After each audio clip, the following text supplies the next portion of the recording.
اگر وہ خرگوشوں کے پیچھے نہیں بھاگتا تو کبھی اسرائیل کو تباہ نہ کر پاتا۔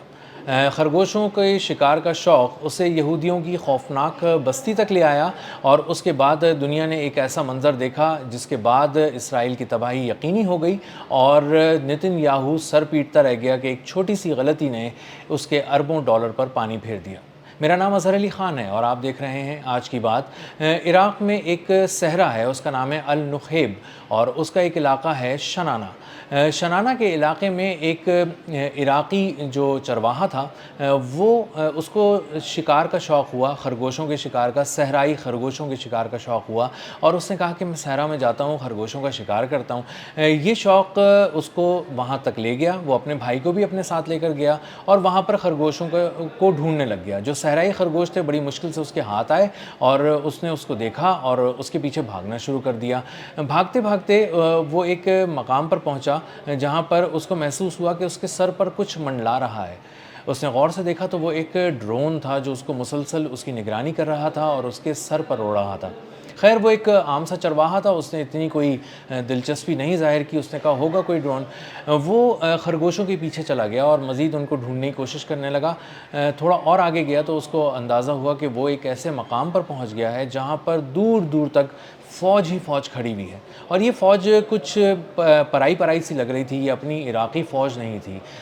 یہ ابھی وہ سوچ ہی رہا تھا کہ اس نے دیکھا کہ بہت سے ہیلی کاپٹرز یہاں پر اڑ رہے ہیں، کوئی اڑان بھر رہا ہے، کوئی اس وقت لینڈنگ کر رہا ہے، اور بہت ہی گہما گہمی ہے اس سارے فوجی اڈے پہ، اور یہ باقاعدہ ایک بہت بڑا فوجی اڈا بنا ہوا ہے۔ ابھی وہ یہ سب کچھ دیکھ ہی رہے تھے کہ ایک فوجی گاڑی بہت تیزی سے ان کی طرف آئی، اور اس میں سوار جو اہلکار تھے وہ صحرا کے جو ریت ہوتی ہے اس کی رنگ کی فوجی وردیاں انہوں نے پہنی ہوئی تھی۔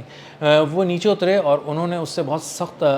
لہجے میں سوال کرنا شروع کیے۔ جو لہجہ تھا وہ عربی وہ عربی زبان رہے تھے، لیکن وہ عراقی ایکسنٹ نہیں تھا، وہ لب و لہجہ تھا جو جیسے عربی بولی جاتی ہے شام کی طرف، فلسطین کی طرف، یا اسرائیل کے قریب کی طرف۔ تو یہ جو لہجہ تھا اس نے انہیں تھوڑا سا مشکوک بنایا ان فوجیوں کو، اور اس نے کہا یہ ہماری ملک کی فوجی نہیں ہے، نہ ان کی وردی ویسی ہے، نہ یہ دیکھنے میں ایسے لگ رہے ہیں، اور نہ ہی یہ جو لہجہ ہے ان کا وہ بالکل اس طرح کا ہے جیسے عراقی لہجہ ہوتا ہے۔ انہوں نے بہت دیر جب سوال کر لیا اور مطمئن ہو گئے کہ یہ عام سے چرواہے ہیں، تو ان فوجیوں نے کہا کہ تم یہاں سے فوری طور پہ واپس چلے جاؤ اور یہاں نظر نہیں آنا، اگر تم نظر آئے تو پھر تمہیں ہم گولی مار دیں گے۔ یہ سخت لہجہ سن کر وہ واپس پلٹے، لیکن اس کے دل میں کہیں نہ کہیں یہ بات آ گئی تھی اس چرواہے کے کہ یہاں پہ کچھ عجیب اور کچھ مشکوک ہو رہا ہے اور مجھے اسے رپورٹ کرنا چاہیے۔ وہ بھاگا ہوا گیا، گھر واپس نہیں گیا، بھاگا ہوا گیا اور اپنی فوج کے پاس گیا، اور اس کی فوج کی ایک بیس کیمپ پہ پہنچا، اور اس نے کہا کہ میں نے کچھ عجیب قسم کے فوجی دیکھے ہیں، کچھ عجیب سے چہرے تھے، عجیب سے لہجے تھے، وہ کچھ عجیب ہی طرح مجھ سے سوال کر رہے تھے، اور ان کا لہجہ بہت سخت تھا، عموماً اس طرح سے ہمارے فوجی ہم سے بات نہیں کرتے ہیں۔ تو جب پوچھا ان سے عراقی فورسز نے کہ یہ تم نے کہاں دیکھا، تو اس نے کہا النخیب میں نے دیکھا ہے، اور یہ شنانہ کا علاقہ ہے، تقریباً 50 کلومیٹر دور ہے۔ تو انہوں نے کہا اچھا ٹھیک ہے، تم چیزیں درج کرا دو اور چلے جاؤ۔ وہ تمام تفصیل بتا کے جب وہ لکھ لی گئی تو وہ چلا گیا۔ اس کے بالکل اگلے دن ایک اور صاحب آئے، وہ بہت پریشان تھے، ان کا چہرہ اڑا ہوا تھا، اور وہ کہہ رہے تھے کہ میرے بیٹے کو مار دیا ظالموں نے، صحرا میں مار دیا۔ تو انہوں نے کہا کیا ہوا معاملہ؟ انہوں نے کہا کہ شنانہ میں 50 کلومیٹر النخیب میں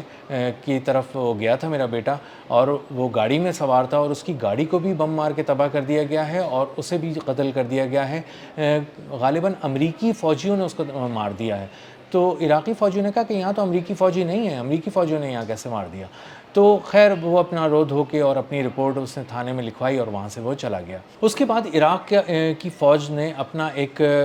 جو مانیٹرنگ ٹیم تھی اس کو بھیجا اور کہا کہ ذرا دیکھ کر آؤ کہ وہاں کیا صورتحال ہے۔ جب وہ لوگ اپنی ایک گاڑی میں وہاں گئے تو انہوں نے دیکھا کہ وہاں پر تو ایک میلہ لگا ہوا ہے، وہاں تو ایک فوجی بیس بنا ہوا ہے، صحرا میں جو ہے وہ ہر طرف فوج ہے اور ایکوپمنٹ ہیں اور بہت ہی بھاری قسم کا سامان ہے جو جنگ لڑنے کے لیے ہوتا ہے، اور باقاعدہ وہاں پہ آپریشنز جاری ہیں فوجی۔ تو ملٹری آپریشنز دیکھنے کے بعد عراقی فوج ابھی کچھ سنبھل ہی نہیں پائی تھی یہ سارا معاملہ دیکھ کے کہ ان پہ شدید فائرنگ کی گئی بہت ہی بھاری ہتھیاروں سے، اور اس میں ایک عراقی فوجی جاں بحق ہو گیا، باقی زخمی ہو گیا، بڑی مشکل سے اپنی بیس واپس پہنچے، اور انہوں نے بتایا کہ وہاں پر اسرائیلی فوج آ کر کھڑی ہے اور وہ اسرائیل کا ایکوپمنٹ ہے، اور وہ واقعی جو آپ کو ہمیں شکایات بتائی گئی ہیں کہ وہاں پہ اس طرح سے معاملات ہو رہے ہیں وہ واقعی سچ ہے، اور وہاں پہ اسرائیل نے قبضہ جما لیا ہے۔ یہ سن کر عراقی فوج نے ایکشن کیا، اپنی حکومت کو بتایا، کافی دنیا بھر میں شور مچا، اور وہ فوجی بیسز جو ہے وہ رڈار پر آ گئے، ایک طرح سے وہ نظروں میں آ گئے دنیا کی، اور وہاں سے اسرائیل کو اپنے معاملات سمیٹنے پڑے۔ اب یہ سوال اٹھتا ہے یہاں پہ ذہن میں کہ اسرائیل عراق کے اندر کس طرح آ گیا، اور اس نے اپنی فوجی بیسز بھی یہاں پہ دو بنا لی اور عراقی فوج کو پتہ بھی نہیں چلا۔ تو ہوا کچھ یوں تھا کہ کچھ عرصے پہلے کچھ ڈرون حملے کیے گئے تھے، اور اس سے عراقی فوج کے ریڈارز جو تھے وہ تباہ ہو گئے تھے، اور باقی جو تھوڑے بہت بچے کچھ ریڈارز تھے اس کے حوالے سے بہت زیادہ ڈر رہی تھی عراقی فوج کہ کہیں وہ بھی نہ تباہ کر دیے جائیں، ان کی بھی لوکیشن دیکھ کے ان کو بھی کوئی نشانہ نہ بنا دے، تو انہوں نے اپنے وہ ریڈارز بند کر کے رکھ دیے تھے۔ تو ایک طرح سے عراقی فوج اپنے ہی ملک کے صحراؤں میں اجنبیوں کی طرح بیٹھی تھی، آنکھیں بند کیے بیٹھی تھی، اندھی ہوئی بیٹھی تھی، اور وہ کچھ بھی دیکھ نہیں پا رہی تھی، اور ان کے وہم و گمان میں بھی نہیں تھا کہ کوئی ملک اس طرح سے ان کے ملک کے اندر سرحد میں آ جائے گا، ایکوپمنٹ لے کر آ جائے گا، پورے فوجی بیس بنا چکا ہوگا، اور انہیں کانوں کان خبر بھی نہیں ہوگی، اور صحرا میں کس کو آنا ہے یہ سوچ کر عراقی فوج نے اس صحرا پہ اتنی توجہ نہیں دی تھی۔ لیکن یہ سارا معاملہ دنیا میں آیا تو